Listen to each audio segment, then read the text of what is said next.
پیدا کیوں کیا گیا ہے؟ جس انسان کو یہ پتہ لگ جائے کہ اس کو پیدا کیوں کیا گیا ہے اور اس کو کرنا کیا ہے، اس انسان کی زندگی سدھر جائے گی۔ اس سدھار کے لیے ہی انبیاء علیہ السلام کو پیدا کیا ہے، اور بہترین زندگی گزارنے کا طریقہ وہ نبی کریم صلی اللہ علیہ وسلم۔ ابھی آپ کو مولانا صداقت صاحب فرما رہے تھے کہ جب نبی علیہ السلام کا نام نامی آئے تو کیا پڑھنا ہے؟ صلی اللہ علیہ وسلم، اور یہ ایسا بات ہے اگر کوئی بندہ آپ علیہ السلام کا نام سنے اور صلی اللہ علیہ وسلم یا درود شریف نہ پڑھے تو اللہ رب العزت کے کاغذات میں وہ بخیل شمار ہوتا ہے، کنجوس شمار ہوتا ہے۔ تو اس لیے اس کا اہتمام کرنا چاہیے۔ تو اللہ رب العزت نے نبی علیہ السلام کو بہترین طریقے دے کر یہاں پہ بھیجا ہے۔ یہی اللہ رب العزت کی آیت کے اندر ارشاد فرما رہے ہیں لقد کان لکم فی رسول اللہ اسوۃ حسنہ، تمہارے لیے نبی علیہ السلام کی زندگی بہترین نمونہ ہے۔ نمونہ کس کو کہتے ہیں؟ نمونہ مثال کو کہتے ہیں۔ اور مثال ایک بندے کے سامنے ایک درخان کو کہتے ہیں کرسی بنانی ہے تو وہ کہتا ہے کیسے بنانی ہے، کوئی مثال پیش کرو، کوئی نمونہ پیش کرو، ہم اس کو کہیں گے ایسی بنانی ہے۔ کیا کہیں گے؟ ایسی بنانی ہے۔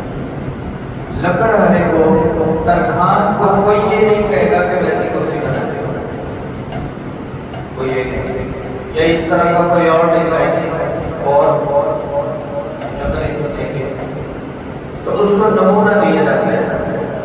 اسی طرح کی انسانیت کو اللہ رب العزت نے نبی علیہ السلام نمونہ دے کے بھیجا۔ بندہ پیدا ہوتا ہے، اس کو چھوٹی سی عمر آتی ہے، وہ کہتا ہے کیا کرنا ہے، میں نے کرنا کیا ہے، زندگی کیسے گزارنی ہے، تو اپنے اللہ کی عبادت کرنی۔ قرآن اس کو بتاتا ہے وَمَا خَلَقْتُ الْجِنَّ وَالْإِنسَ إِلَّا لِيَعْبُدُونِ، تمہاری زندگی کا مقصد اللہ کی عبادت ہے۔ بھئی اللہ کی عبادت کیسے کرنی ہے؟ تو پھر اللہ رب العزت ارشاد فرماتے ہیں لَقَدْ كَانَ لَكُمْ فِي رَسُولِ اللَّهِ أُسْوَةٌ حَسَنَةٌ، کہ نبی علیہ السلام کی زندگی، حیات طیبہ، سیرت طیبہ، آپ علیہ السلام کی سنتیں، وہ تمہارے لیے بہترین نمونہ ہے، مثال ہے۔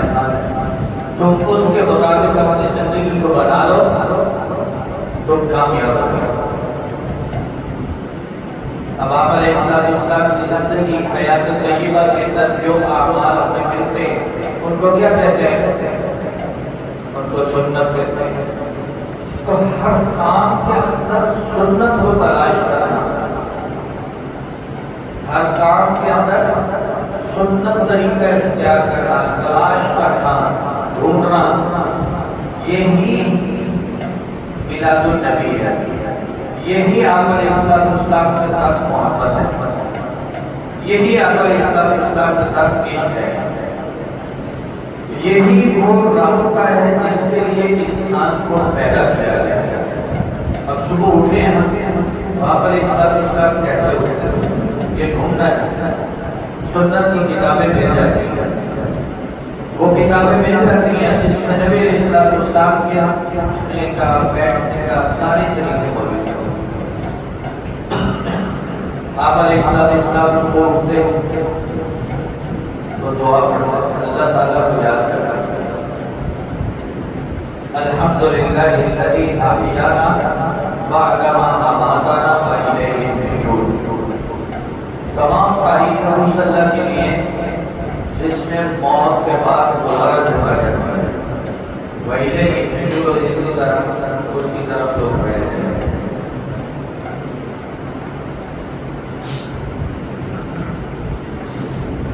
اور اس کے بعد نماز کا پڑھنا، کھانا کھانا ہے تو آپ علیہ السلام کا کیا طریقہ ہے، بیٹھنے کا کیا انداز ہے۔ آج کل ہمارے بچے ٹیک لگا کے کھاتے ہیں، ایسے کھانا آپ صلی اللہ علیہ وسلم نے ارشاد فرمایا کہ میں اللہ رب العزت کا رزق اللہ کا محتاج بن کے کھاتا ہوں. وہاں پکڑ کے کھاتے ایسا صحیح نہیں، یہ سنت کے خلاف ہے. اللہ رب العزت کے رزق کا محتاج بن کے کھانا ہے. اللہ میں تو تیرا ہی محتاج ہوں، تیرا ہی دیا کھاتا ہوں، تیرا ہی بندہ ہوں. جھک کے کھانا، اللہ کے سامنے جھک کے کھانا کہ اللہ تیری عنایت تیری مہربانی ہے تو نے مجھے عنایت دی ہے. اور بسم اللہ پڑھ کے کھانا، اپنے آگے سے کھانا اور سنت طریقے سے بیٹھ کے کھانا، اور کھانے کے ایک ایک لقمہ کھانے کے بعد الحمدللہ کہنا، شکر ادا کرنا، اور کھانا کھانے کے بعد بھی دعا پڑھنا. الحمدللہ الذی اطعمنا وسقانا، یہ دعا پڑھنا. پانی پی رہا ہے بیٹھ کے پیے، 3 سانسوں میں پیے، 5 میں پیے، 7 میں پیے. پانی کو دیکھ کے پیے. اس کے کتنے فوائد ہیں. ایک اللہ کے ولی اپنا قصہ لکھتے ہیں کہ آدھی رات کو میں اٹھا تو پیاس لگی ہوئی تھی بہت زیادہ. فرماتے ہیں کہ میں گھڑے کے پاس گیا اور پانی ڈالا اور پینے لگا تو ایک دم سے میرے دل میں اللہ نے خیال ڈالا کہ پانی کو پینے کا لیے چلو سنت پوری کر لو. اب سنت کیا ہے کہ پانی کو دیکھ کے پینا. میں چاند کی روشنی میں آیا اور گلاس کو ایسے دیکھا تو اس گلاس کے اندر جو پانی تھا اس کے اندر ایک بچھو تھا.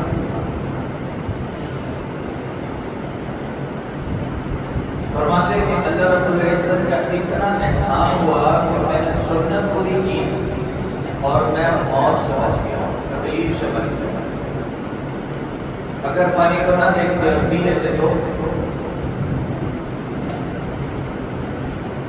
موت آ جاتی، تکلیف آ جاتی. لیکن اللہ والے کہتے ہیں کہ میں جوتا پہننے لگا. جوتے پہننے کی ایک سنت ہے کہ جوتے کو جھاڑ کے، بند جوتا ہو تو اس کو جھاڑ کے پھر پہننا چاہیے. سردیوں میں جوتا ایسے پہننے لگا، پھر ایسے کہا کہ چلو سنت پوری کر لیتے ہیں. تو جوتا جھاڑا تو اس کے اندر سے اتنا بڑا سانپ جو سردی کی وجہ سے اس کے جا کے اندر چھپ گیا تھا، وہ گرا اور اللہ نے میری سنت کی وجہ سے کتابوں میں قصہ لکھا ہے کہ ایک ٹرک ڈرائیور تھا. وہ ایک ڈرائیور ہوٹل پر روکا اور اس نے آرڈر کیا اور ڈرائیور اور کنڈکٹر دونوں ایک ہی کھانا کھایا. اور کھانے کے تھوڑی ہی دیر بعد وہ جو کنڈکٹر ہوتا ہے نا اس کے ساتھ اس کا انتقال ہوتا ہے. منہ سے جھاگ نکل رہی ہے اور وہ مر گیا. اب منہ سے جھاگ نکلی تو ڈاکٹروں نے آ کے یہ ڈیسائیڈ کیا کہ اس کھانے کے اندر، اس کے پیٹ کے اندر سانپ کا زہر دیا ہے. اس کھانے کے اندر اگر سانپ کا زہر ہو تو پھر ڈرائیور بھی مرے کیونکہ وہ بھی اس پیٹ سے کھا رہا ہے اور ڈرائیور کو نہیں ہو رہا. اب حیرانی اس بات کی ہے کہ ایک بندہ سانپ کے زہر سے مر رہا ہے اور بظاہر اس کھانے کے علاوہ اس کے پیٹ میں کچھ نہیں گیا، اور دوسرا بندہ بھی اسی پلیٹ سے کھا رہا ہے، اس کو کچھ نہیں ہوا. اب ڈاکٹروں نے تحقیق شروع کی کہ اس نے کیا کیا. تو اس نے کہا کہ گاڑی سے اٹھا تھا اور اس کو میں نے کہا تھا کہ چاروں ٹائر چیک کرتا ہوں. تو یہ ڈرائیور لوگ ٹائر کو ایسے مکہ مار کے، ہاتھ مار کے دیکھتے ہیں نا کہ ہوا فری ہے تو مسئلہ تو نہیں ہے. تو اس نے ایسے ہاتھ مار کے دیکھا تھا تو اس کے بعد آ کے کھانا کھا لیا. اب انہوں نے فوراً گاڑی گاڑی کے ٹائر چیک کیے تو ان کو اس ٹائروں کے چیک کرنے سے پتہ لگا کہ رستے میں آتے ہوئے روڈ پہ کسی جگہ پہ کوئی سانپ گزرتے ہوئے اس ٹائر کے نیچے آیا ہوا تھا اور وہ اس کے ساتھ اس کے نیچے آ کے مرا اور اس کا زہر اس ٹائر کو لگا ہوا تھا. اس کنڈکٹر نے اس کی ہوا چیک کی, ہاتھ نہیں دھوئے. اب وہ زہر ہاتھوں کو لگا اور اس نے وہ کھانے کے ساتھ کھانا جب کھایا تو وہ روٹی کو لگ کے اس کے اندر چلا گیا. اور اگر وہ بندہ ہاتھ دھونے کی سنت پوری کر لیتا تو پھر تو لقد کان لکم فی رسول اللہ اسوۃ حسنہ. نبی علیہ السلام کی زندگی حیات طیبہ سیرت طیبہ وہ اس لیے بہترین نمونہ ہے. آپ علیہ السلام نے استحبابی سنت ہمیں سکھائی ہے. ایک دو چیزیں میں ایسے بتاؤں گا ان کا کیا فائدہ ہوتا ہے. یہ ہم مسا کرتے ہیں, ایسے مسا کرتے ہیں تو آخر میں ایسے گردن گیری کرتے ہیں, ہاتھ کا الٹا ایسا گردن کا مسا کرتے ہیں. ہمارے حضرت کی رفتار نقشبندی مجددی دعوت برکاتہ فرماتے ہیں کہ میں امریکہ کے اندر ایک بہت بڑی میٹنگ میں تھا. وہاں ڈاکٹر ہوئے تھے اور انجینئر, دنیا کے بڑے بڑے سائنسدان وہاں آئے. امریکہ کا ایک ڈاکٹر تھا جو پاگل پن کا علاج کرتا تھا. وہ بھی ہمارے ساتھ ہمارا کھانے کا وقت ہوا تو ہم نے کہا کہ کھانے کا وقت ہے, نماز کا بھی ٹائم ہے, نماز پڑھتے ہیں. 5-6 ساتھی تھے تو ہمارے ایک ساتھی وضو کر رہے تھے اور وہ دیکھ رہا تھا. وضو کرتے کرتے ہاتھ دھوئے, اس نے سر کا مسا کیا, گردن کا مسا کیا تو اس نے مجھے کہا, ہاتھ پکڑ لیا. اس نے کہا یہ کیا کر رہے. اس کو میں نے کہا کہ یہ وضو کر رہا ہے, نماز پڑھتے ہیں, پریئر سے پہلے, نماز سے پہلے اس طرح وضو کرتے ہیں, اپنے آپ کو پاک کرتے ہیں اور اس کے بعد نماز پڑھتے ہیں. تو وہ پاگل پن کا علاج کرنے والا ڈاکٹر وہ ایسے کبھی اس کو دیکھ رہا ہے, کبھی مجھے دیکھ رہا ہے. ہمارے حضرت فرماتے ہیں کہ کبھی مجھے دیکھ رہا ہے, کبھی اس کو دیکھ رہا ہے. پھر کہنے لگا کہ اچھا میں اب سمجھ گیا. بھائی کیا سمجھے؟ بس سمجھ گیا. بھائی آپ کیا سمجھے ہو؟ اس نے کہا کہ میں دنیا کے اندر ایک ریسرچ کر رہا تھا کہ پوری دنیا کے اندر مسلمانوں کے اندر پاگل پن کم ہوتا ہے. یہ پاگل پن کا مرض مسلمانوں کے اندر کم ہے. یورپ کے اندر چلے جائیں نا تو ہر شہر کا اپنا اپنا پاگل خانہ موجود ہے. ہمارے پاکستان میں اندر زیادہ تر یہ تو پاگل نہیں ہے. تو اس نے کہا کہ میں سمجھ گیا کہ مسلمانوں کے اندر پاگل پن کا مرض کیوں کم ہے. بھائی کیوں کم ہے, کیسے کم ہے؟ اس نے کہا کہ میں پاگل پن کا علاج کرتا ہوں. ہمارے ہاں جو نیند پاگل مریض آتا ہے نا تو ہم اس کا دن میں 4 سے 5 دفعہ یہ حصہ یہاں اللہ تعالیٰ نے عقل کی رگیں رکھی ہوئی, ہم اس کو تر کرواتے ہیں, تھوڑا تھوڑا تر کرواتے ہیں, جس کی وجہ سے اس کا پاگل پن ختم ہو جاتا ہے, دماغ کی روشنی ختم ہو جاتی ہے اور وہ ٹھیک ہو جاتا ہے. تو جب مسلمان دن میں 5 دفعہ ویسے ہی اس حصے کو تر کر لیتا ہے تو اس کو پاگل پن سے دیکھیے سنت کے کتنے فائدے ہیں. تو ہمیں ہر چیز کے اندر, ہر کام کے اندر سنت طریقہ ڈھونڈنا چاہیے. اب دیکھیں نا یہ ہمارے مدارس کے اندر یہ طریقہ بیٹھنے کا, ایک گھٹنا کھڑا کر لیا, ایک بچھا لیا. آپ علیہ السلام کی کھاتے ہوئے بیٹھنے کی جو حیت تھی وہ بھی یہ کہ یا تو دونوں گھٹنے ایسے کھڑے کر کے بیٹھ جایا کرتے ہیں, یا دونوں ٹانگیں تشہد کی شکل میں بچھا کے بیٹھا کرتے, یا ایک گھٹنا کھڑا ایک بیٹھا لیا. اب جو بندہ اس طرح بیٹھ کے دایاں گھٹنا کھڑا کر کے بایاں بچھا کے کھانا کھاتا ہے نا، آج کا ڈاکٹر، آج 1400 سال بعد کھانے والا ڈاکٹر ریسرچر وہ یہ کہتا ہے کہ اس کو اپینڈکس نہیں ہو سکتی۔ اللہ کی شان ہے کہ مجھے 2-3 دفعہ اپینڈکس کی تکلیف ہوئی اور میں نے آپریشن نہیں کروایا۔ میں کرتا کیا تھا کہ میں گھنٹہ اس کام کو ایسے کھڑے کر کے بیٹھ جایا تکلیف ہوتی ہے۔ تو اللہ رب العزت نے سنت کے اندر نبی علیہ السلام کے طریقوں کے اندر ہمارے آخرت کے فائدے بھی رکھے ہیں اور دنیا کے فائدے بھی رکھے ہیں۔ تو ہر کام کے اندر سنت طریقہ ڈھونڈنا چاہیے، تلاش کرنا چاہیے، اپنے اساتذہ سے پوچھیں۔